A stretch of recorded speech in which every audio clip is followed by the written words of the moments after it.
Tyler, can you share a little bit about yourself and the type of shoulder pain you were experiencing before working with us? Yeah, so, it's kind of been it was an issue that kind of had come and gone through probably like the last ten or so years.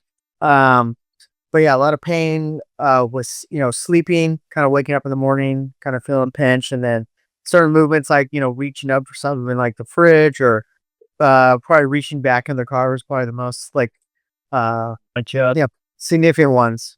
And then, things like, overhead activities, throwing, surgery was kind of a aggravator as well. Yeah. And I know you had the MRI, and the MRI picked up on the full thickness supraspinatus, the mild tendinopathy of the subscap and infraspinatus, and then the slap tear for the labrum.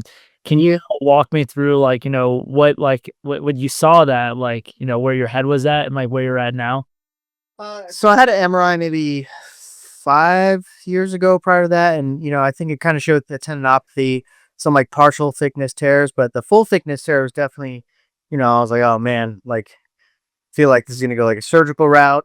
Um, but yeah, it was definitely not so much unexpected. I kind of felt the pain was definitely real, so kind of put like a kind of a label on it. But Yeah. um, I think the way things have gone in recently, surgery is not necessarily the option. I think my dad, he kind of has more activity based stuff, just kind of like tears over time.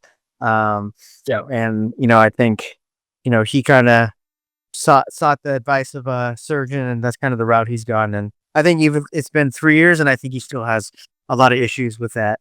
Surg Um, Surgery doesn't solve everything. That's exactly. Yep. a lot of people get that stuff. What made you decide to work with us as like a virtual shoulder like specialist? I think I started, I think my algorithm kind of directed me towards kind of shoulder stuff. And then, a lot of the exercises that you kind of would show in your kind of daily post and like your story were, ones that I kind of sought value in. And, following other guys like Squat University, I just kind of, um, understood that, the body definitely has the ability to correct and kind of, you know, heal itself, I guess. I think a lot of mine was more sort of like structural, kind of like a poor base, bad like repetitive movements, bad posture that kind of led to mine. So I felt, surgery definitely could have been an option, but I felt that you know, kind of working with the actual probably the base cause as opposed to actual injury was probably going to be the yield the best outcomes. Yeah, absolutely. What'd you think about the way that we structured like your rehab program? Was there anything like unique or different that kind of stood out to you with that process? Yeah, no, I mean, I think the daily checklist kind of for the daily workout, the app allowing me to kind of track and have like something to build on every single day was definitely something that worked for me. No, pretty much no days off, right? I mean, there's definitely a couple Mm. days that I think I took off just because, like the whole glass, you Yeah. don't want to take too much from your fountain.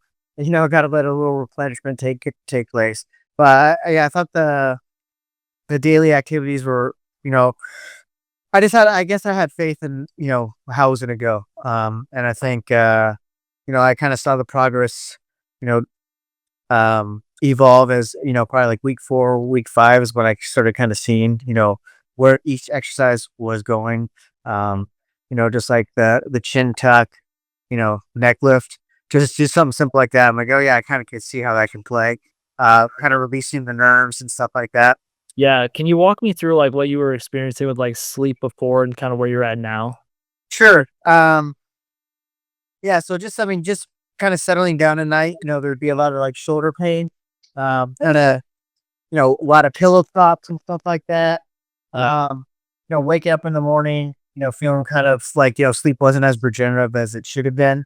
Yeah. Um, and just simple things like, daily activities like reaching to grab something. Probably the most noticeable was like driving the car. My kids were asking something, and I try to reach back and hand it to them. Yeah. Um, that was kind of like, you kind of like turn your whole body to compensate for the lack of movement.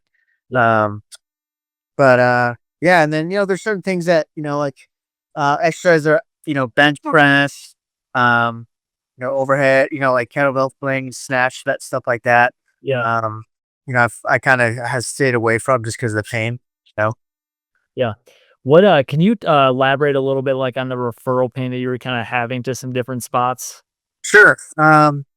So, the kind of the point of like the source was like right here. I get a lot of kind of referred pain kind of to the outer of my like bicep, kind of tricep area right here. Um, and then a lot of in like the posterior part, kind of on top of like the scapula. Yeah. And the pinpoint pain, which isn't necessarily referred pain, was definitely, where I feel kind of the clicking and kind of like the feel like the muscles kind of slide out loosely. Absolutely. What are your, like, key takeaways that you're gonna take with you for the long term in regards to, like, your shoulder health moving forward? Yeah, I mean, I think one thing I've noticed is, if I put an hour in the gym, I got to put in time warming up and toning it down. So instead of putting that hour, sometimes I'll put in 15 minutes to warm up and then, 15 minutes to tone down and just have actually 30 minutes of kind of working out Yeah, as opposed, the routine, yeah. quality. I think quality, warming up the muscles, bringing blood flow to it, kind of activating the body before actually utilizing it. Um, but yeah, you know, I think I took 2 days off, at once we hit that 12-week mark, and I think, that was a quick reminder that, daily maintenance is definitely gonna have to be something for the long run. Uh, and, I didn't necessarily, like, go back to old workouts, but I kind of would kinda, I do the chin tucks, I do, the wall slides. There are a lot of things I would kinda go back to that would just kinda help kinda loosen it up and warm everything up. One of your goals that, like, you sent that video with was, like, throwing your child in there. Can you, like, walk Yeah. like, why that was, like, an important goal to you? Because everyone has their own, like, reasons for it. Yeah, I mean, I think, I think training used to translate to, a certain activity like, sports, something like that, but I think now it's more like lifestyle, and, my daughter always liked being thrown up in the air, as did my son, but my son's a little too big now. And then, this little guy, I throw him around a little bit. So just kind of being, capable of doing that. It's not so much something that, I feel like I'm gonna do every single day, but Right, right. yeah, it's just I don't know. It was kind of a way to bond and show my child some love, I think, and doing it on our fourth birthday. Like I told her, she's like, throw me up. I'm like, all right, on your birthday, I'll do it. I'll do 4 times for 4 years. There you go. That's so cool, man. Yeah.